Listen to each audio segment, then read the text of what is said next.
तो हम सब जानते हैं कि शहद की मक्खी का डंक काफी जहरीला होता है, लेकिन आप में से बहुत कम लोग ये बात जानते होंगे कि जब शहद की मक्खी किसी इंसान या जानवर को काटती है तो ये खुद भी मर जाती है। सुनने में तो ये बात अनबिलीवेबल लगती है, लेकिन ये बिल्कुल सच है। असल में जब शहद की मक्खी किसी टफ स्किन पर डंक मारती है तो इसके बाद ये अपना डंक उस सख्त जिल्द से बाहर नहीं निकाल पाती। वो डंक हमारी जिल्द के अंदर छुप जाता है और वो इसे बहुत ज्यादा जोर लगाकर खींचती है।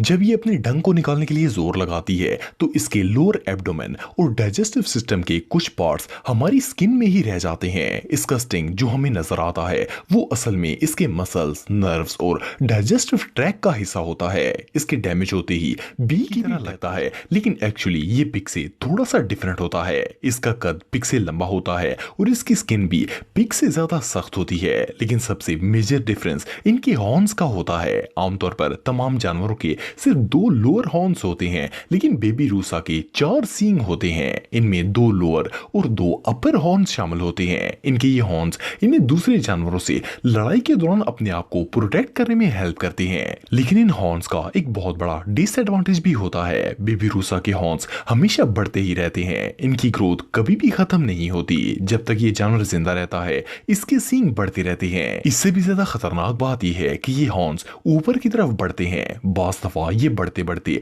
इसके सर के अंदर धंसना शुरू हो जाते हैं, जिससे इसे शदीद तकलीफ होती है। और जब ये सींग इसकी स्कल तक पहुंच जाते हैं तो ब्रेन में इंटर हो जाते हैं, जिससे इस जानवर की डेथ या माउंटेन शीप भी कहा जाता है। भेड़ों की ये नस्ल ज्यादातर ईस्ट एशिया में पाई जाती है और इनकी मेल स्पीसीज में दुनिया के सबसे बड़े दुम्बे शामिल हैं। ये दुम्बे अपने बड़े और भारी हॉर्न्स की वजह से पूरे एनिमल किंगडम में मशहूर हैं। इन हॉर्न्स की शेप बहुत ही वियर्ड होती है। सिर्फ इतना ही नहीं बल्कि ये बहुत ज्यादा मजबूत भी होते हैं और ये इन्हें अपने राइवल से लड़ने में मदद देते हैं। इनकी खासियत ये है कि इनकी ग्रोथ कभी भी खत्म नहीं होती, ये हमेशा बढ़ते रहते हैं और बाज दफा ये हॉर्न्स बढ़ते बढ़ते इनके जिस्म में सुराख करना शुरू कर देते हैं। इससे इन्हें बहुत शदीद तकलीफ होती है। ये मुसलसल पेन और अजियत का शिकार रहते हैं और आखिरकार आमतौर पर टर्टल्स को इनडिस्ट्रक्टिबल एनिमल्स कहा जाता है। इसकी वजह यह है कि इनकी जिंदगी 100 साल से भी ज्यादा होती है। इनके शेल्स बहुत ही हार्ड होते हैं और प्रोटेक्टिव भी होते हैं, इसलिए ज्यादातर प्रेडेटर्स भी इनका कुछ नहीं बिगाड़ सकते। लेकिन कभी कभार ये अपने हाथों से अपनी ही जान गंवा बैठते हैं। शायद आप में से बहुत कम लोग ये बात जानते होंगे कि अगर कोई टर्टल गलती से उल्टा हो जाए तो वो कभी भी खुद से सीधा नहीं हो सकता। ऐसी कंडीशन में इसके मरने के चांसेस बहुत ही ज्यादा। दोस्तों, सर्दियों के मौसम में हमारे लिए शीप वूल से बनी प्रोडक्ट से बेहतर शायद ही दुनिया में कोई और चीज होगी।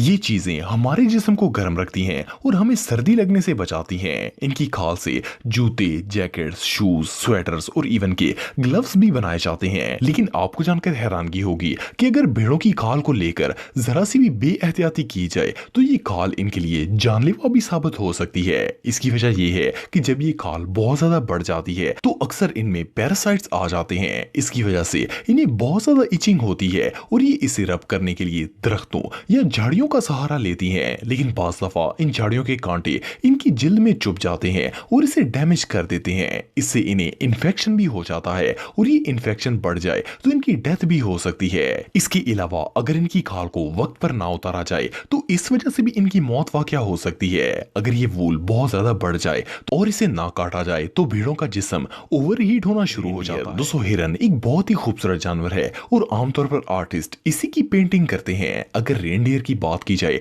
तो ये भी हिरन की ही एक नस्ल होती है। इसके सींग बहुत ज्यादा बड़े और शार्प होते हैं। इन सींगों को इस जानवर की खतरनाक तरीन वेपन भी कहा जाता है, लेकिन कभी कभार ये वेपन इनकी जान भी ले लेती है। जब 2 रेनडियर्स आपस में फाइट करते हैं तो इनके हॉर्न्स एक दूसरे में फंस जाते हैं। ये इतने सख्त होते हैं कि इन्हें आसानी से एक दूसरे से अलग नहीं किया जा सकता। इसका नतीजा ये होता है कि ये दोनों हिरन ना तो इधर उधर जा सकते हैं और ना ही कुछ कर सकते हैं। ये बस एक ही जगह पर पड़े रहते हैं। कुछ खाना तो दूर, इवन कि ये पानी तक नहीं पी सकते। ज्यादातर ये भूख और प्यास की वजह का ज्यादातर हिस्सा चलकर या फिर खड़े होकर गुजरता है। इसीलिए इनके पांव का परफेक्ट कंडीशन में रहना बहुत जरूरी है। इन जानवरों के पांव के हूव्स यानी कि खुर हमेशा साइज में बढ़ते रहते हैं। ये ग्रोथ इतनी फास्ट तो नहीं होती, लेकिन फिर भी अगर इन्हें टाइम टू टाइम ट्रिम ना किया जाए तो ये बहुत ज्यादा बड़े हो जाते हैं। जिन घोड़ों और गधों को माउंटेन या खराब रास्तों में मुसलसल यूज के लिए रखा जाता है, इनके खुर पथरीले रास्तों पर चल चल कर घिसते रहते हैं। लेकिन बास घोड़ों घोड़ों और गधों के साथ ऐसा नहीं होता। इनके हूव्स को मुसलसल काटना पड़ता है। अगर ऐसा ना किया जाए तो इस जानवर को चलने में बहुत ज्यादा तकलीफ होती है और अक्सर वो चलते चलते गिर भी जाते हैं, जिससे वो अपने साथ साथ अपने सवार को भी गिरा देते हैं। इसके अलावा डोमेस्टिक हॉर्सेस और डंकीज को इस चीज की ज्यादा जरूरत होती है क्योंकि वो ज्यादा चलते भी नहीं है और इनकी खुराक भी अच्छी होती है। एनीवे जो भी हो, अगर इनके खुर को ना काटा जाए तो ये गिरकर जख्मी भी हो सकते हैं और इनकी जान भी जा सकती है।